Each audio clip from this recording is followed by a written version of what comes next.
I thought you said earlier that all wars were about, oil and corporations. They are, but they're all religious-based, too. So they're all about religion and oil and corporations? Could be, and sure. occasionally getting rid of the Nazis? Yeah. So my point is, well, the Nazis can be over many things. The Nazis was religious too. Look what they did to the Jews. So that brought religion in.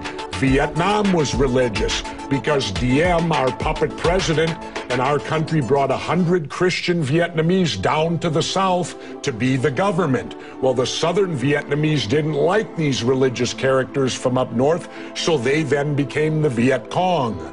So all wars, pretty much in my lifetime, have had some religious basis, but certainly big business gets in there because wars are very profitable to certain big businesses. And of course, big business needs to be in the Middle East so that we can get the oil out of the Middle East, so we can get the lithium out of Afghanistan. You know, they discovered a vein of lithium there they say is worth $1 trillion. Well, what is lithium used for? Every cell phone, computer, and soon to be electric cars. Let's talk about why we're really there. We're not there. How does any of these wars affect our freedom in any way?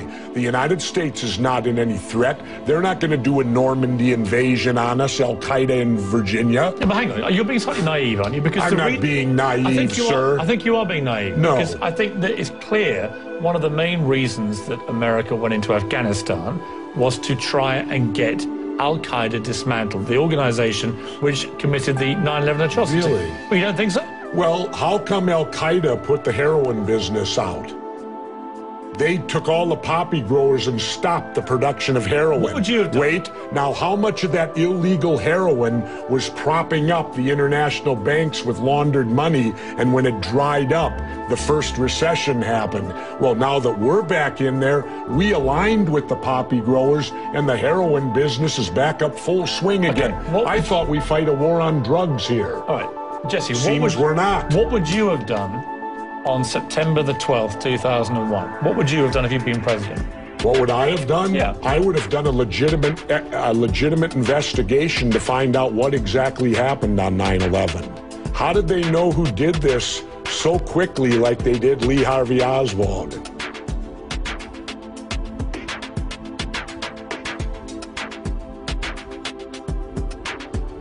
Well, they were struck in a bomb attack which was certainly planned by Osama bin Laden, the Saudi Arabian terrorist leader who is currently living in Afghanistan. Certainly planned by Osama bin Laden. Certainly planned by Osama bin Laden.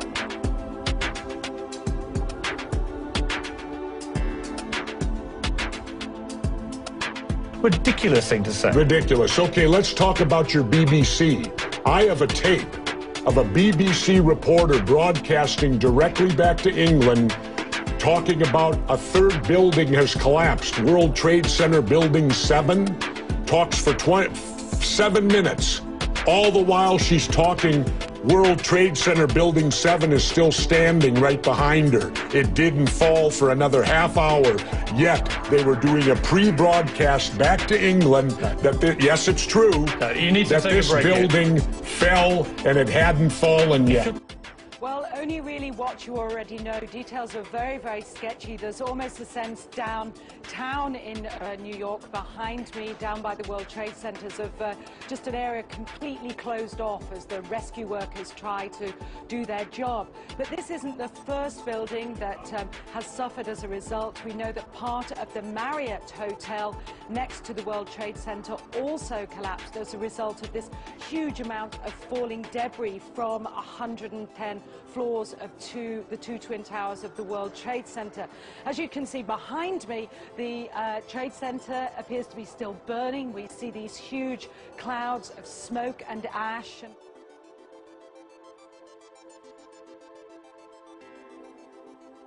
Radio earlier today were completely flabbergasted by it and just couldn't comprehend it. I mean, it almost sounded too far-fetched.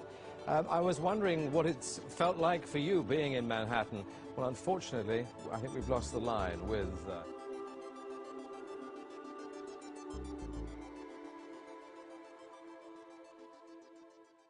Trying to make out the British Broadcasting Company, one of the most respected news organisations in the world, was inventing huge buildings falling over. You need to have a break, Jesse. We'll come back after the break, and we'll talk about Israel and Iran. Are you kidding me? This is a fact, my friend.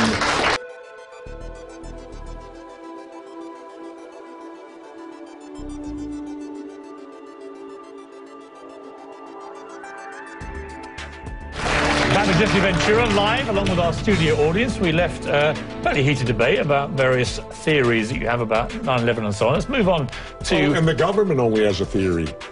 Right, well, the government has... No, this is a theory. Their theory is 19 Islamic radicals, armed with box cutters, defeated our multi-billion-dollar air defense system, all while conspiring with a bearded guy in a cave in Afghanistan. That is exactly what happened. That's their theory. No, that's not a theory, it's a fact. That's their theory. No, Jesse, that's a fact. That's what happened. Really? Yes, I'm sorry to kill your conspiracy theories, but that is what happened.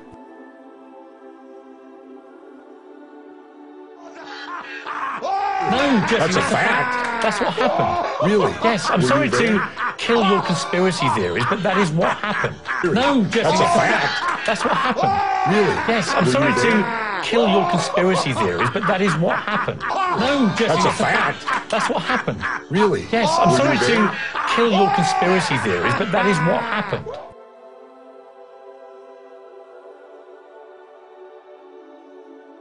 I didn't decide to bomb anybody. No, but you seem to be very favorable. You're trying to put words into my mouth all the time, which is it's not a very good technique when you're debating with somebody.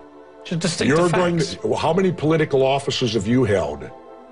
None. Then don't tell me how to debate, because I've held 2. Oh, I've debated many times. But you've never won an election where a debate was required. I think you make some very sensible points, and you make some crackpot points. That's your opinion? Yes. How many people here think I make crackpot points? Yeah. 1. How many think I make sensible points? You're in a minority, my good friend.